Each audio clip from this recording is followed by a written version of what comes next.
saber con certeza, excepto don Juan, que sí lo sabrá con certeza. No sabemos si entonces comenzó su vida eterna, su segunda vida. Si alguien tiene segunda vida y si hay cielo, no tengo ninguna duda, ni de las pocas personas que no tendría ninguna duda que está en el cielo, es doctor. Y queda la tercera vida, ¿no? La de la fama. Y ahí es donde me parece que su figura pues ha ido desapareciendo. Y es sorprendente, ¿eh? Y Pirusa es la historiadora que está aquí.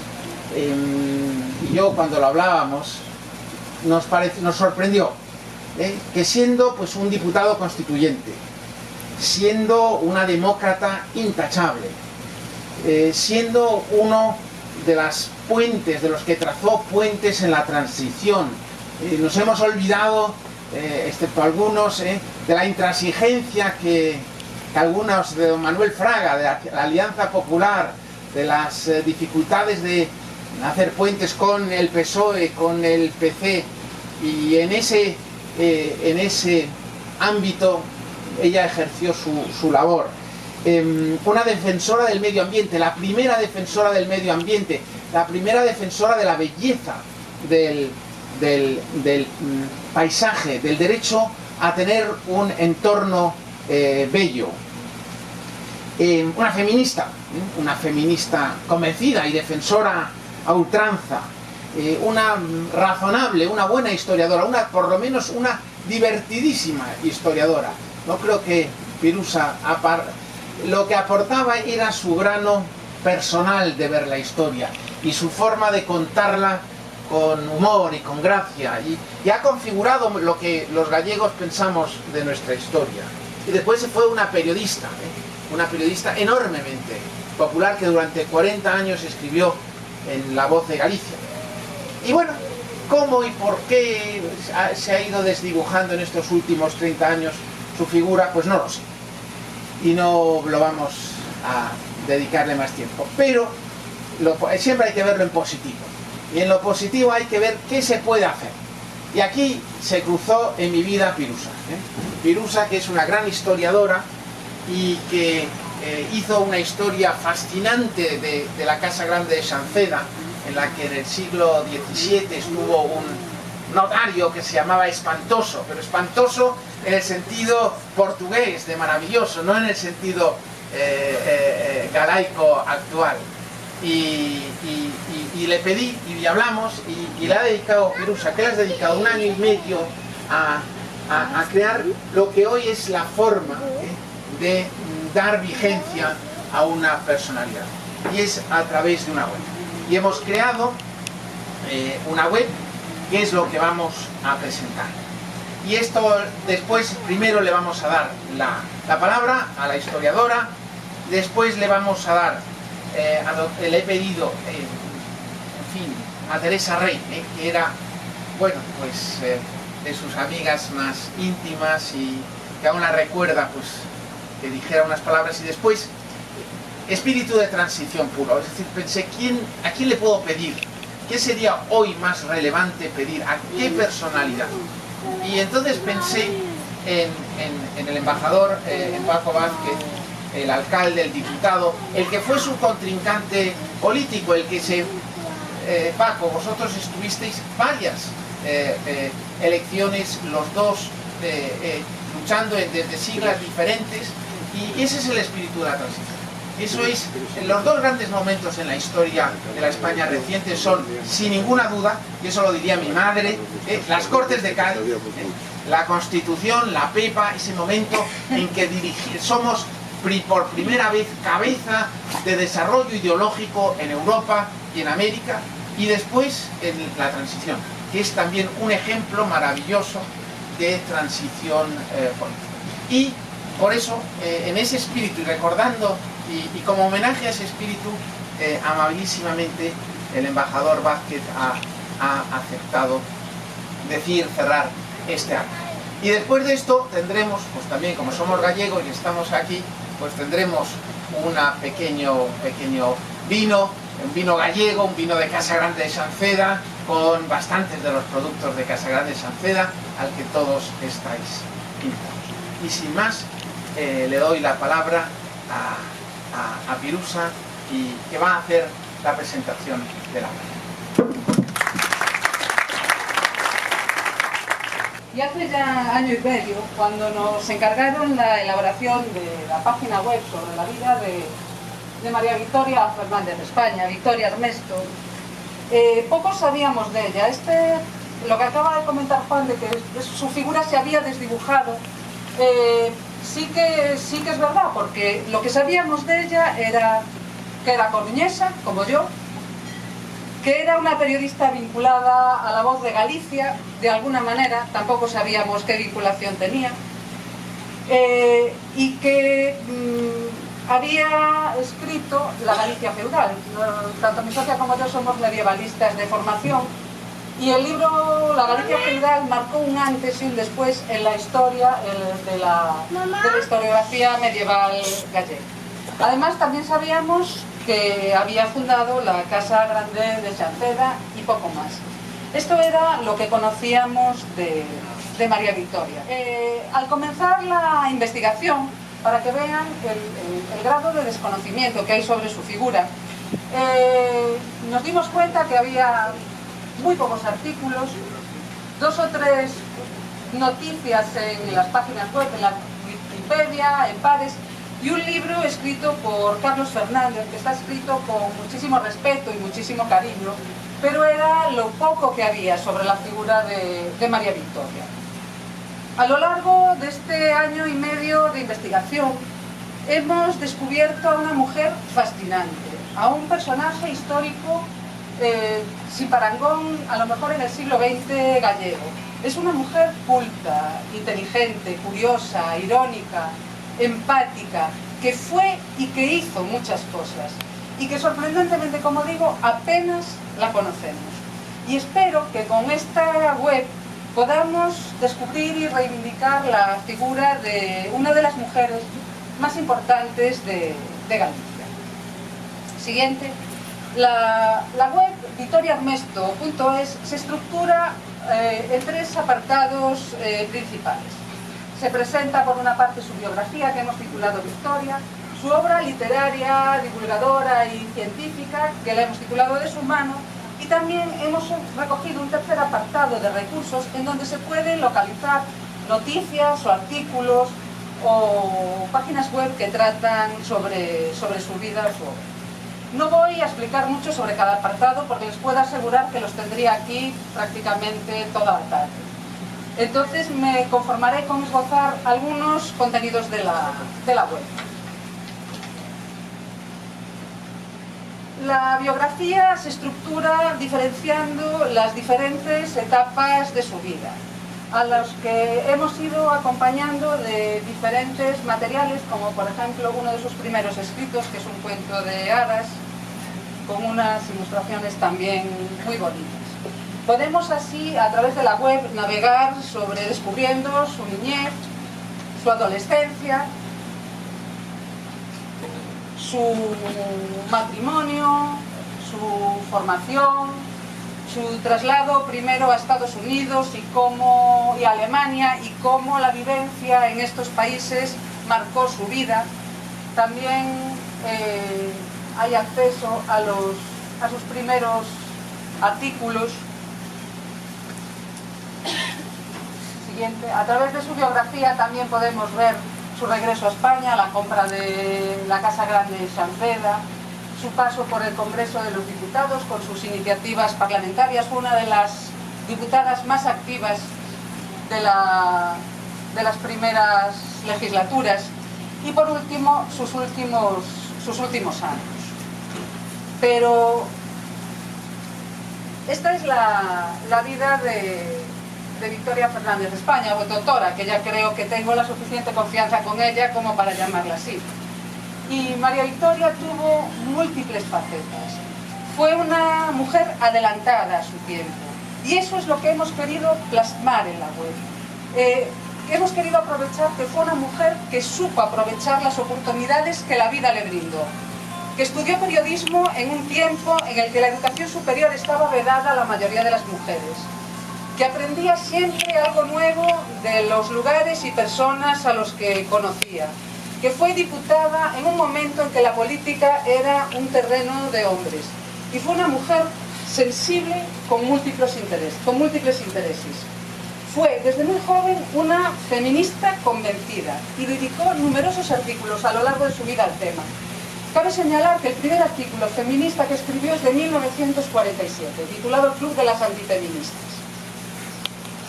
Y muchos de los artículos que escribió sobre ese tema están aún de actualidad. Temas como la sororidad, el acceso al mundo laboral, la igualdad salarial, la conciliación. Todos esos temas que aún están ahora de moda, los tocó María Victoria. También fue una ecologista convencida, que abogaba por la protección y la conservación de la naturaleza. Y para ello, por ejemplo, les quiero leer un párrafo que le hizo una pregunta que le hizo al gobierno en 1979, que él preguntaba: ¿cuáles son los criterios del gobierno respecto al desarrollo de las nuevas fuentes energéticas en nuestro país y más concretamente de la energía solar? ¿Piensa el gobierno continuar con su actual apoyo o incluso incrementarlo, dada la escasa cuantía actual y el creciente interés que las mismas ofrecen? ¿En qué medidas piensa concretarse esta ayuda y apoyo oficial a la investigación y desarrollo de la energía solar? Eso mismo me pregunto yo. Este sentimiento también quisimos plasmar en la web su convencimiento, su profundo adhesión hacia la democracia. Era profundamente demócrata, europeísta y sobre todo galeguista. Este sentimiento queda patente en sus libros, en sus muchos artículos y en las conferencias que dio a conocer la historia y la cultura de Galicia, y sobre todo su necesidad de conocerlas y de preservarlas. También en la web hay referencias a personas, hechos o lugares que marcaron su vida. Hay referencia a sus amigos, a La Voz de Galicia, a la Casa Grande de Xanceda, a la admiración que sentía por Rosalía de Castro y su amistad con Gala Murguía. Eso también hemos intentado plasmarlo en la web. Victoria Armesto, no, la anterior, bueno, era la anterior. Victoria Armesto fue una mujer curiosa, fue culta, inteligente, le gustaba ayudar a la gente, aprender y a escuchar.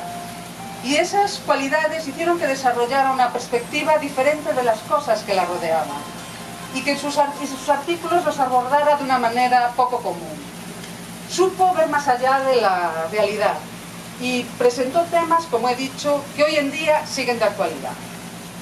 Por eso animo a que se acerquen a la web y descubran la obra literaria y periodística de Victoria Armesto.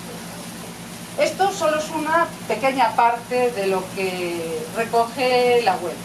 Esperamos que con ella se pueda conocer un poco mejor la figura de una gran mujer y de una figura clave en la historia de Galicia, y reivindicar su vida y su obra. No quiero acabar esta rapidísima presentación sin dar las gracias a la gente y a las personas que han hecho posible o nos han ayudado a hacer esta web. A los medios de comunicación que han aportado material fotográfico, a Zona Multimedia, sobre todo a Rubén y a Lucía, que lograron convertir los textos y las fotos en una página web. Gracias por su esfuerzo y por su interés en el trabajo.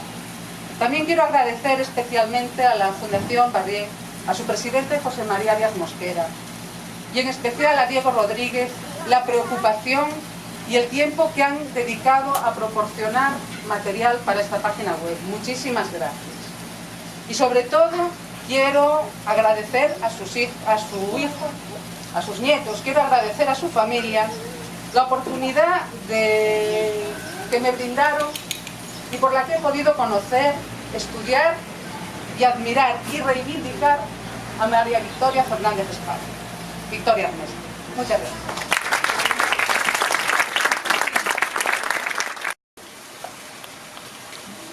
kilos, toneladas de papeles, de diarios, de cartas durante toda su vida. Y lo último que me dijo es, por favor, todos mis archivos a la Fundación Barrié. Y yo hablé con Carmela, que era entonces la presidente, y la verdad es que ha sido una labor excepcional la que han hecho. Los archivos están maravillosamente guardados. Diego, que está por aquí, es el archivero y es la persona que le ha dedicado, aquí delante en la primera fila, está sentado, ha dedicado muchísimo esfuerzo. Si no están aún del todo, si no están accesibles, es por una anécdota simpática que la cuento, y es: mi madre recibía decenas, si no centenares de recomendaciones laborales, pero también recomendaciones de alcaldes que pedían una pista que se asfaltara, unas luces que se pusieran. Y mi madre llevaba un libro, había comprado uno de estos grandes libros de contabilidad y llevaba un libro de recomendaciones y ponía: recomendación recibida, ¿de quién? Del alcalde de Mesía. ¿Qué pide? Que se ponga una luz en el cruce no sé qué. ¿A quién se la ha enviado? Ministro de Obras Públicas. ¿Ha contestado? ¿No ha contestado? Y de esto hay un libro, y me dice Pirusa que aún hoy su contenido es explosivo, porque este es un país de recomendaciones, y que algunos iba a llevar alguna sorpresa de quién pidió qué recomendaciones en qué momento. Pirusa, 1.000.000 de gracias. Teresiña, vas a decir unas palabras. Juan Fernández Ernesto, perdonad, pero yo soy de lágrimas muy fácil y a lo mejor lloro. Nos convoca para recordar a su madre, María Victoria, que era, como ya se dijo aquí, una mujer precursora. La hemos recordado primero en la iglesia de Santena, con una misa, una ofrenda autoral y la gaita, que yo lloré otra vez como el día de su entierro. Nunca, hace 20 años y hoy, sonó la gaita tan triste y la antigua marcha tan regia. Para actualizar su recuerdo, Juan nos ha puesto a disposición esta página web que nos han contado y que invita a profundizar en su interesante vida, en sus libros y en su obra periodística y en el libro de las recomendaciones también. De todos los datos, escritos, artículos, fotos y referencias de esta página, es para mí conmovedor el artículo que Totora publica el día que cumple 65 años. Dice, con enorme gracia, que no pensaba celebrarlo, pero que como un periodista importante y amigo le invita a una tertulia, entonces escribe un memorándum encantador de su propia vida que les voy a resumir. Se considera afortunada por nacer en La Coruña y en una casa-palacio, por estar rodeada en su infancia de belleza en un pazo en Mariñán, con un jardín de ensueño, una magnífica biblioteca, fuentes encantadas, estatuas y flores. Agradece la familia que tuvo, el no haber muerto de tuberculosis gracias a los cuidados médicos y familiares. Se considera también afortunada por su boda y por todos los conocimientos que Felipe le aportó y tanto, dice, contribuyeron a su formación y personalidad. Y agradece a la vida haber tenido a su hijo Juan y a sus 3 nietos. Esto es lo que Totora nos cuenta con sencillez y humildad. Pero ¿quién era Totora? Era una periodista, como ya se dijo aquí, como su abuelo, don Juan Fernández de la Torre, graduada en Madrid en la Escuela Oficial de Periodismo, cosa inusual en la época, con 24 años. Fue corresponsal de diversos medios en Estados Unidos y Bonn, era escritora, conferenciante, diputada en Cortes desde el 77 al 79 en las Constituyentes y hasta 1986, golpe de Tejero incluido. Fue vicepresidenta del Congreso y también la diputada, y esto lo recalco porque es inusual, como oficina parlamentaria en La Coruña, que pagaba de su bolsillo para atender su circunscripción. Fue ama de casas, no de casa, tenía varias. Fue granjera, aquí tenemos el ejemplo. Pero, ¿cómo era María Victoria? Era guapa sin presunción, era elegante sin afectación, inteligente con naturalidad, perspicaz, sencilla, austera consigo misma. Decía que gastaba menos que un chino y generosa, en cambio, con los demás. Intelectualmente, aquí ya se dijo muy curiosa. Era tenaz, era rompedora, era independiente, feminista y profundamente liberal. La conocí en Santiago en 1969, en la presentación que la editorial Galaxia hizo de su obra, de su libro, Galicia Feudal, en el Hostal de los Reyes Católicos. Había expectación por oírla y estaban, además del llamado Grupo Galaxia, muchos intelectuales ajenos a la editorial y muchas personalidades. Total estuvo magnífica, amena, brillante. Me llamó la atención su belleza, su elegancia, su cultura y sobre todo sus grandes conocimientos sobre el medioevo gallego. Su estilo era periodístico, sorprendentemente ágil y muy galaico. Contaba la historia medieval desdramatizándola, la hacía amena. Les recomiendo el libro, aunque es difícil encontrarlo, pues hoy no solo no perdió actualidad, sino que les sorprenderá su visión del Camino de Santiago y de la ciudad de Compostela. Entonces comprobé al oírla que no era escritora consorte, como decía algún comentario malévolo, sino escritora propia, de seu, como decimos en Galicia, y entusiasta de su investigación y hallazgos históricos. Ahora bien, tengo que hacerles una confesión tremenda. Cuando Domingo García Saverio me la presentó, no me hizo demasiado caso. Explicable por mi poca edad y las multitudes importantes que la rodeaban. Tampoco tuve suerte cuando coincidimos en las bodas de oro de don Ramón Otero Peña y Fito. Luego, la vida, la medicina y esta casa nos unieron. Existen en Galicia una serie de, abro comillas, lugares históricos que no figuran aún en los libros de texto, pero que son lugares donde se rehizo este país después de los años oscuros. Y Xancera, junto con el Pazo de Salva, Xemirecice y la Casa García Saverio en la Rosaleda, entre otros, figurarán siempre en la base, en la urdimbre donde se tejió de nuevo esta tierra. Aquí, en Xancera, disfruté enormemente de la amistad de los anfitriones.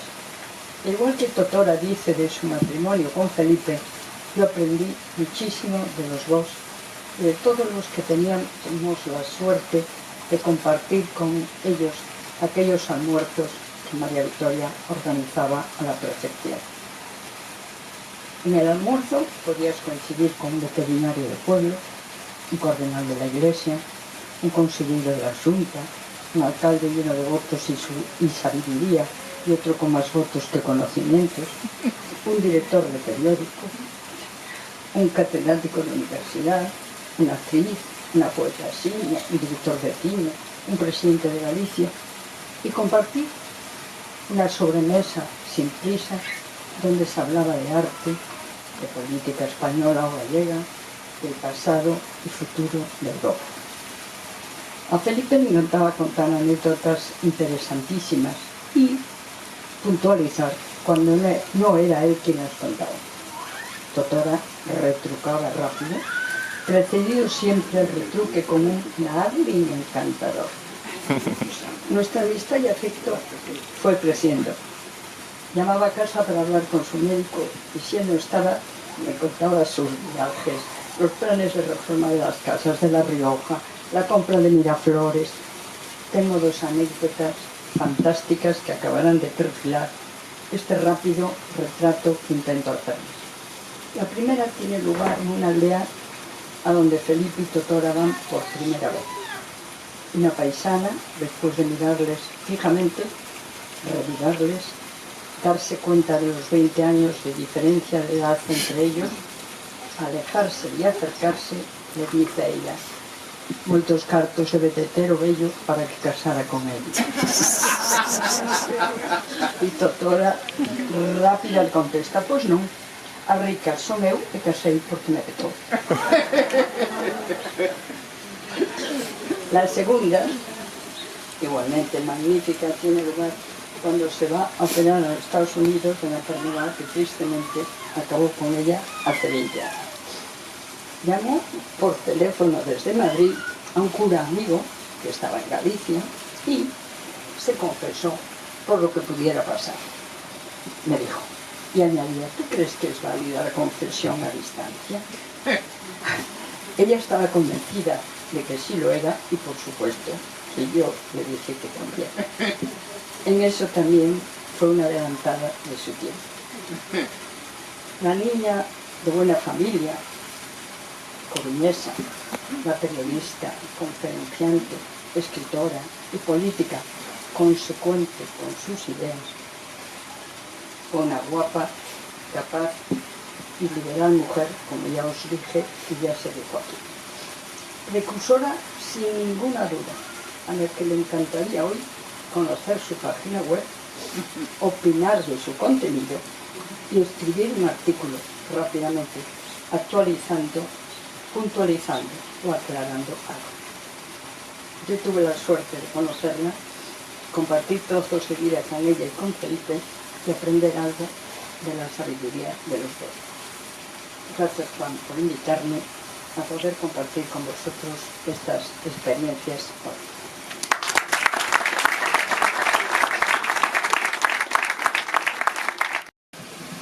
De lo que hemos escuchado, yo creo que habría que empezar con esa frase de manual tan redonda, ¿verdad? Se acredita la personalidad versátil y poliédrica de Vitoria Armesto, de María Victoria Fernández España, porque podríamos hablar desde muchas perspectivas.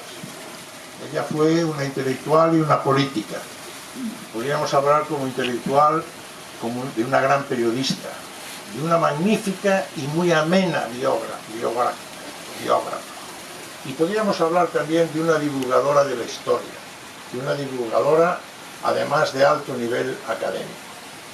O de la política, una mujer feminista cuando todavía nadie era feminista, galleguista siempre, muy consecuente en su compromiso con su tierra y liberal, sobre todo liberal. Yo hablaré de la política. Se podría hablar también de la empresaria, ¿verdad? De la mujer que impulsa, pues, con su marido esta magnífica explotación ganadera, o que vive con ilusión y pasión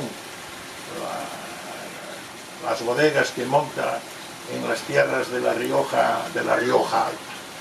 Yo quiero hablar de la mujer de la transición, de la política comprometida con la transición, lo cual me permite agradecerle a su familia, a Juan, a sus nietas, de que hayan tenido esta iniciativa de recuperar la imagen de un personaje fundamental en aquellos años, sobre todo en un momento en que la historia se está reescribiendo, en un momento en que por desgracia se está intentando tapar, ocultar y olvidar lo que fueron aquellos maravillosos años en los que este país fue capaz de superar los contenciosos del pasado, en que unos y otros se reencontraron y a través de la reconciliación nacional montaron una constitución que ha permitido gobernar a todos y para todos.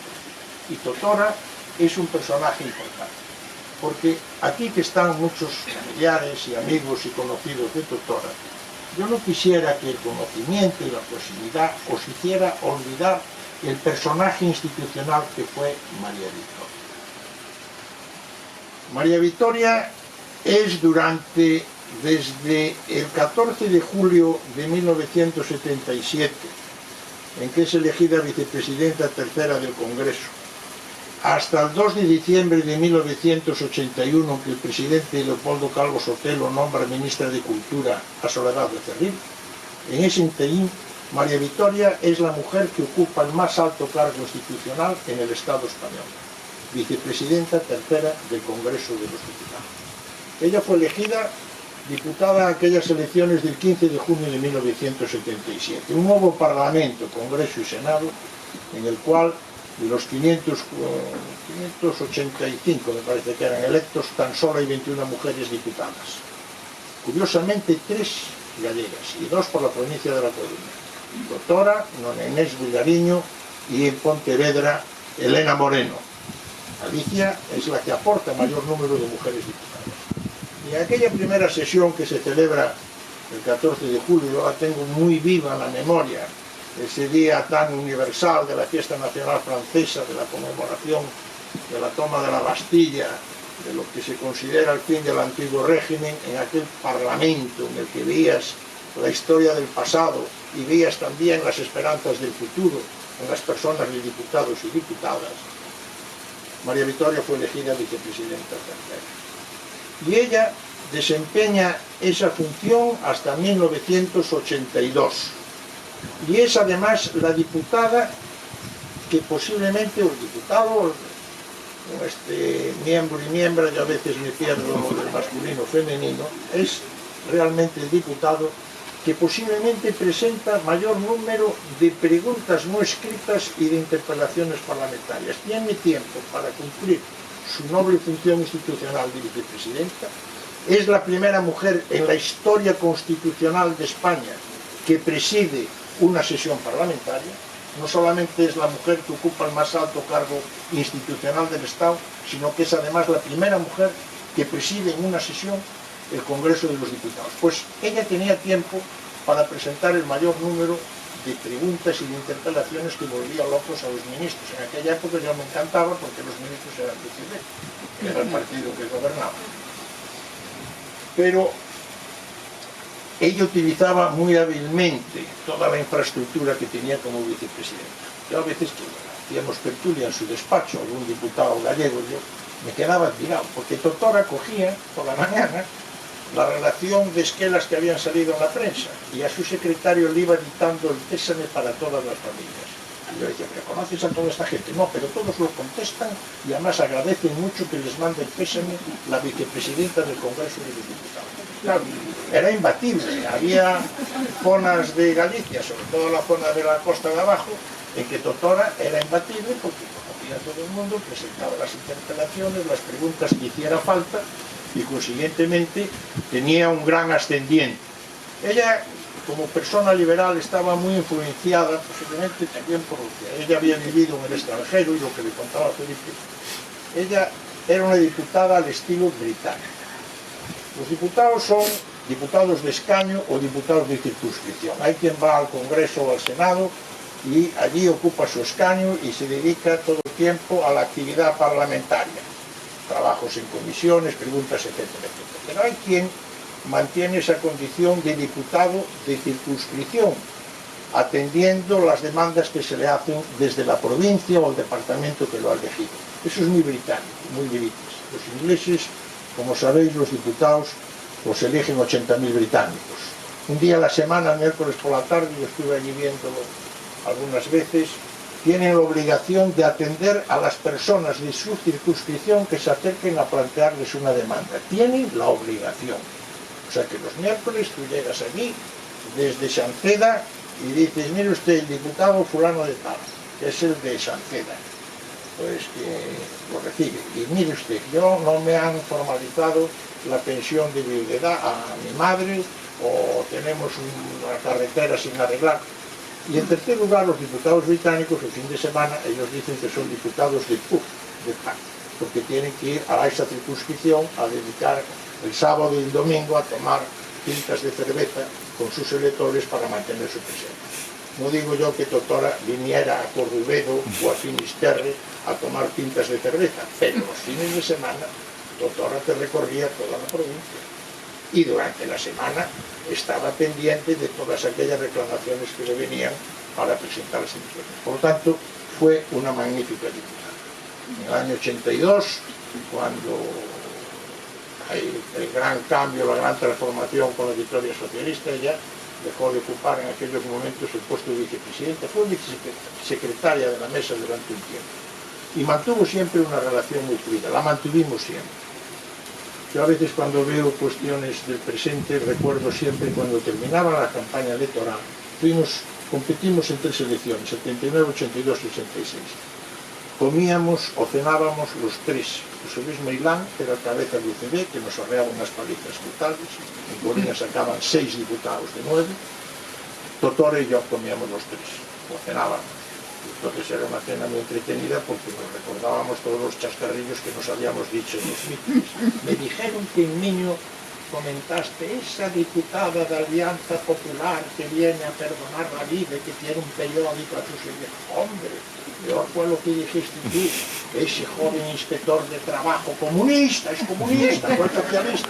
Pasábamos una cena muy amena y muy entretenida y mantuvimos esa relación y esa amistad desde siempre. En mi caso, venía ya por motivos familiares, que Felipe Ernesto y María Victoria eran íntimos amigos de mi tío Salvador Vázquez, de mi tía Ana Duque y también del magistrado de Camariñas, Evaristo Mou, 3 matrimonios que mantenían una gran relación y tus padres iban a veces a Canarias a pasar temporadas a casa de mis tíos. Yo aproveché mucho esa relación familiar porque cuando salía alcalde, se lo comentaba a alguien al venir aquí, aprovechaba a Felipe cuando venía algún invitado inglés, sobre todo embajadores, porque entonces la comida estaba garantizada. El joven alcalde recibía al embajador británico, pero la conversación la llevaba Felipe Ernesto, que le empezaba a contar de Churchill, de la Segunda Guerra Mundial. Yo creo que Felipe, además, con aquella facilidad que tenía, terminaba hablándole de la guerra de los Boers al embajador, que se marchaba deslumbrado de lo que allí había escuchado y diciendo estos de La Coruña son tremendos. Totora en su vida política fue consecuente con sus ideas, porque ella abandonó la Alianza Popular cuando Fraga se empeñó en no apoyar el referéndum de la UNA. El referéndum que planteó Felipe II, Felipe, cuando una vez, hago un paréntesis, visité el Escorial, mi hija Elena era muy pequeña y entonces la llevaba yo en el colo y el guía nos iba explicando y tal, y decía, aquí desde esta habitación el rey Felipe seguía la misa que hacían en el altar mayor y mi hija, todos los conservadores europeos, y así fue, tuvo que retirarse y venir aquí a Galicia, aquí en este pazo donde Totora me fastidió porque fue donde convenció a Fraga de que el candidato del PP fuera Fernández Arbós. Yo era candidato por el Partido Socialista, no digo yo que fuéramos a ganar, iba a ganar UCD posiblemente, pero es que hasta nos ganó a los socialistas, hasta nos ganó Gerardo Fernández Arbós. Y yo siempre le decía a Totora, no podías haber estado callada, no haber dicho nada, no haber convencido de que presentaran a Gerardo, que era una bellísima persona, como todos sabemos. No quisiera terminar sin hacer una breve referencia a una característica personal de Totora, que es su condición de coruñesa. Consideran todos que me sienta obligado a recordar esa vinculación que tenía con su ciudad, de amor entrañable a su propia ciudad, a sus raíces, pero después de defensa y compromiso del alma coruñesa, del alma liberal, del papel de la mujer a lo largo de la historia de la propia ciudad. Fueron 4 veces las que yo tuve la oportunidad como alcalde de reconocer esa gran aportación de Totora como posiblemente la coruñesa más importante del siglo XX. La primera de ellas fue con ocasión de su ingreso en el Instituto José Cornille. Hizo un libro precioso sobre la historia de la prensa coruñesa y quiso contestar el discurso Juan Naya.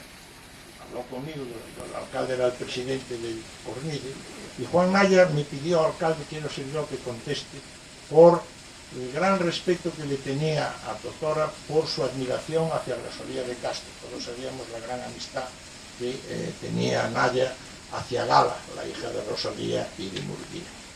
La segunda vez fue cuando el ayuntamiento, teniendo conocimiento que había escrito un libro sobre los liberales coruñeses, el ayuntamiento decidió publicarle el libro. Es un libro que yo lo tengo guardado en mi biblioteca en lugar de honor, porque está dedicado al alcalde Francisco Vázquez alcalde de una ciudad que tuvo tantos y tan buenos liberales. Un libro precioso. Y después dos ocasiones de reconocimiento y de expresión de afecto y de admiración de su ciudad hacia su persona, como fue La calle, que se le dedicó en el año 2000, y posteriormente la publicación de un libro con una historia de Carlos Fernández Santander, una biografía que hizo muy amplia de María Victoria. Yo creo que es difícil, ¿verdad?, en la política española y en las circunstancias de aquella época encontrar un personaje como María Victoria Fernández de España, que no solamente se adentró en un mundo complicado, sino en aquellos momentos en un mundo difícil para la mujer, en el que la mujer apenas tenía presencia. Y por su propia simpatía y personalidad, el otro día hablaba con un amigo mío y decía, siempre fue muy pícara, siempre fue muy rápida, porque eso era una singularidad que tenía Totora. Ella supo labrarse una personalidad y un papel institucional importante y fundamental, que lo fue para su propio partido, pero lo fue muy mucho para la propia Galicia. Y después, en segundo lugar, que lo supiera compaginar con todo lo que era aquella inquietud intelectual que ella la devoraba y que ella la plasmaba en artículos. Tiene unos artículos preciosos que están guardados en la Fundación Pablo Iglesias sobre una biografía de Pablo Iglesias. Escribió una biografía en 5 artículos, maravillosa, con ese aspecto humano que le daba a ella a sus propios personajes, contando la condición de hospiciano, cómo se había operado, que le había admirado a Alfonso Guerra, que le había escrito y después habló con Totora para agradecerle aquel maravilloso artículo, porque las biografías las hacía muy amenas y muy interesantes, ¿no? Tengo utilizado muchas veces artículos de Totora para explicar lo que era La Coruña de los años 20 o de los años 30, como por ejemplo cuando ella contaba cómo llegaba Gubelcián en su yate, y entonces Gubelcián cortejaba a vuestra madre y cortejaba a Herminia Borrell, vuestra madre le daba calabazas inmediatamente a Gubelcián, pero Herminia Borrell no. Y entonces contaba cómo paseaban las señoritas a caballo por la zona del Riviera. Aquellos artículos coruñeses tan bonitos, ¿verdad?, tan reales de lo que fue la historia de la ciudad, eran una auténtica maravilla. Y sobre todo el recuperar personajes de la historia como Siciliano López, como Orlier, etcétera, como todos los liberales hacia los que ella tenía una gran admiración. Por lo tanto, yo hoy aquí felicito, y con esto termino, felicito a la familia por esta iniciativa que ha tenido. Y felicito sobre todo porque es bueno que España reconozca y honre a las personas que han construido este país en el que hoy vivimos y del que hoy disfrutamos, y que muchos se empeñan en olvidarlos o que no se recuerden aquellas épocas por considerar de que pueden ir en contra de un presente en el que se está olvidando, ¿verdad?, las bases de esa gran reconciliación. Muchas gracias.